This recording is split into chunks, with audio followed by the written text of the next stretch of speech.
I mean, it's just so fantastic to meet you, Chandrika, because you came here when you were 14, Tonfanau, at the camp. I mean, you must remember this very well, but just tell me a bit about your life in Uganda before you were so sadly in that appalling expulsion by Idi Amin in 1972. My life in Uganda was comfortable. My sister and I were placed in a school in Kampala.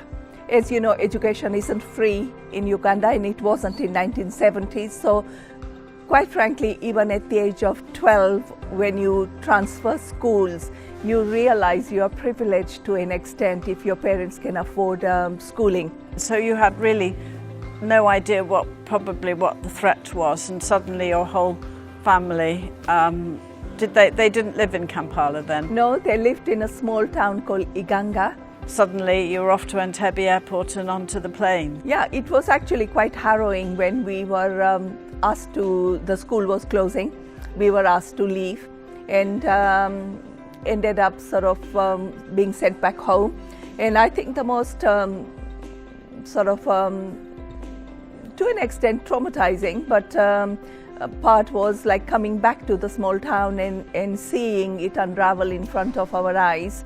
And the fear had set in, all the rumors going on at that stage about beatings and rapes and murders.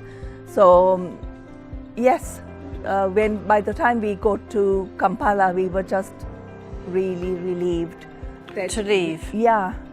So, and you didn't know where you were coming to, and suddenly you arrive in new country and in Wales and near the mountains. Yes. And Tonfanau, tell us about that.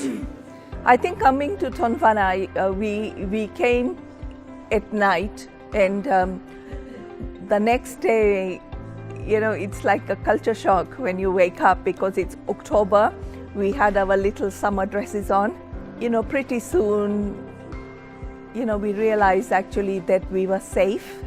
That was the main thing, that my parents realized that we have actually reached somewhere to safety, and it is a sanctuary.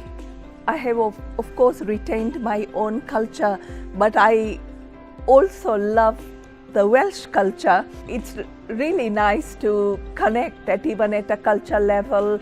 You know, centuries ago, as humans, you know, we are all on the same par, you know. We've always wanted Wales to be a welcoming country, a nation of sanctuary, and now we're helping to support, well, last year Afghan refugees, Syrian before that, and now Ukrainians as well. I mean, you have a wonderful life now, your great contribution as a dentist, but also as a Hindu priest. You know, we're so thankful to you, Chandrika, for what you've done and how you've stayed and supported the Welsh people. Thank you, Minister. Thank you.